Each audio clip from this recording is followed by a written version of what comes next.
Hello friends, मैं हूं आपका दोस्त संदीप और स्वागत है आपका मेरे चैनल में जिसमें हम डिस्कस कर रहे हैं थ्योरी ऑफ कंपटीशन पर।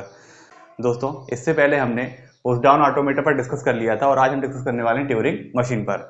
तो सबसे पहले तो हम ये देखते हैं कि हमने जब डिस्कस किया था पुश डाउन ऑटोमेटा पर, तो हमने ये देखा था कि जो पुश डाउन ऑटोमेटा होता है वो एक तरह से फाइनाइट ऑटोमेटा ही होता है, लेकिन इसमें हमारे पास एक्स्ट्रा मेमोरी होती है जिसको हम स्टैक बोलते हैं।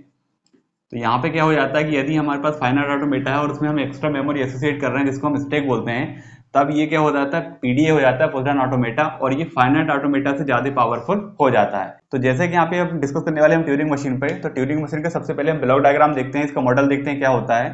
तो यहाँ पे भी हमारे पास एक इनपुट टैप होता है इस तरह से, और इसकी जो लेंथ होती है वो इनफाइनाइट होती है, मीन्स ये फाइनाइट लेंथ वाला नहीं है, और ये डिवाइड होता है सेल्स के फॉर्म में। इस तरह से ये डिवाइड रहेगा।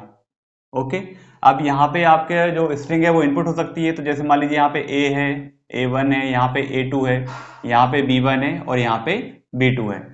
अब इसके अलावा जहाँ पे स्ट्रिंग शुरू होती है उससे पहले और जहाँ पे स्ट्रिंग फिनिश होती है उसके बाद यहाँ पे एक स्पेशल सिंबल स्टोर किया जाता है जिसको बोला जाता है कैपिटल बी, या स्मॉल बी से भी आप इसको रिप्रेजेंट कर सकते हो। ये इंडिकेट करता है ब्लैंक को। ब्लैंक का मतलब होता है कि इसके बाद सारे ब्लैंक है, मीन्स यहाँ पे स्ट्रिंग अब नहीं है, और इसके पहले भी क्या रहेगा, बी रहेगा, मीन्स ये ब्लैंक को इंडिकेट करेगा कि जो आपकी स्ट्रिंग है वो बस इन दोनों के बीच में ही है, इसके पहले और इसके बाद में ब्लैंक है। इसके बाद यहाँ पे रहता है फाइनाइट कंट्रोल, फाइनाइट कंट्रोल, और इससे एक हेड एसोसिएट रहता है जो कि इनपुट टैप पर काम करेगा। अब यहाँ पर जो इनपुट टैप है इसका भी हमने बताया कि इसकी जो लेंथ होती है वो इनफाइनाइट होती है, मीन्स यहाँ पे इनफाइनाइट लेंथ की स्ट्रिंग को आप स्टोर कर सकते हो।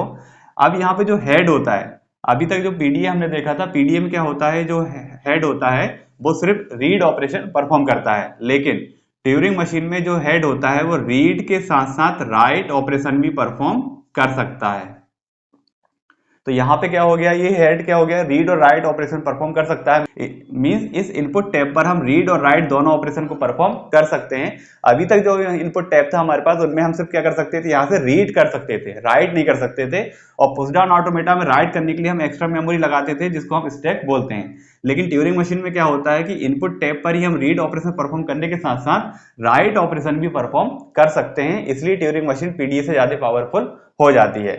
तो पहली चीज तो इसमें क्या हो गया कि जो हमारे पास हेड होता है वो रीड और राइट दोनों ऑपरेशन परफॉर्म करता है, रीड एंड राइट दोनों ऑपरेशन परफॉर्म करेगा, इसलिए ट्यूरिंग मशीन आपकी पीडीए से ज्यादा पावरफुल हो जाती है। सेकंड थिंग ये है कि ये जो हेड होता है अभी तक फाइनाइट ऑटोमेटा में, पुश डाउन ऑटोमेटा में दोनों में यूनि डायरेक्शनल था, मींस ये लेफ्ट टू राइट स्कैन करता था। लेकिन यहाँ पे जो हेड होता है वाई डायरेक्शनल हो जाता है, ये लेफ्ट और राइट दोनों तरफ मूव कर सकता है। तो यहाँ पे जो इसकी डायरेक्शन है वो लेफ्ट और राइट दोनों तरफ मूव करती है, इसलिए ये जो ट्यूरिंग मशीन है ये पीडीए से ज्यादा पावरफुल हो जाती है। तो फ्रेंड्स, यहाँ पे है डेफिनेशन ट्यूरिंग मशीन की। A Turing machine M is defined by 7 tuple. तो यहाँ पे 7 टपल है जिनके द्वारा हम ट्यूरिंग मशीन को डिफाइन करेंगे। 7 टपल में देखिए क्या क्या है, क्यू है, सिग्मा है, गामा है, डेल है, transition function, Q0, capital B और कैपिटल एफ। तो क्या क्या होते हैं, क्यू हमेशा से हमने क्या देखा है कि क्यू क्या होता है, Q is a finite non empty set of state, means इस मॉडल में कितनी स्टेट्स हम शामिल करेंगे उसके जो फाइनाइट सेट है वो क्या कहलाएगा, क्यू कहलाएगा। सिग्मा यहाँ पे क्या रहता है, हमेशा से non empty set of input symbol, ठीक है, तो इनपुट सिंबल है। लेकिन यहाँ पर आप ध्यान दीजिएगा जो हमारा बी है जिसको हमने अभी ब्लैंक बोला था, ये इनपुट सिंबल में शामिल नहीं होता है।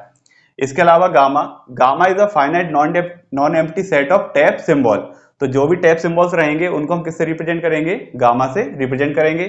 फिर यहाँ पे है डेल, डेल हमारा क्या होता है, ट्रांजिशन फंक्शन होता है। ट्रांजिशन फंक्शन यहाँ पे देखिए क्या क्या है, क्यू, क्यू हमारी स्टेट्स है, और यहाँ पे क्या लेगा, ये गामा मींस टैप सिंबल लेगा। इसके बाद ये कहाँ पे मूव करेगा, किसी स्टेट पे मूव करेगा, टैप सिंबल बताएगा, साथ ही साथ डायरेक्शन यहाँ पे बताएगा, क्योंकि यहाँ पे जो ट्यूरिंग मशीन का जो हेड है वो क्या होता है, बाई डायरेक्शनल होता है, या तो लेफ्ट मूव करेगा या राइट मूव करेगा।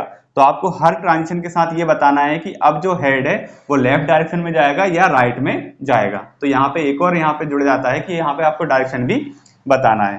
फिर इसके अलावा Q0 क्या है, Q0 is the initial state, B is a special symbol called the blank. तो ये हमेशा किसको बताएगा कि आपकी स्ट्रिंग यहाँ पे फिनिश हो चुकी है, उसके बाद ब्लैंक यहाँ पे स्टार्ट हो गया।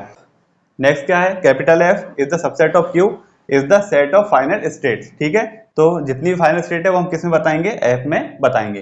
तो दोस्तों ये आज का वीडियो है जिसमें हमने देखा है ट्यूरिंग मशीन का इंट्रोडक्शन और मॉडल। नेक्स्ट वीडियो से हम देखेंगे इसके क्वेश्चन को किस तरह से आप सॉल्व करते हैं, किस तरह से किसी स्ट्रिंग के लिए आप ट्यूरिंग मशीन को डिजाइन करेंगे। तो उम्मीद है आपको आज का वीडियो पसंद आया होगा। यदि वीडियो पसंद आया तो वीडियो को लाइक करें, शेयर करें और चैनल को सब्सक्राइब जरूर करें। Thank you.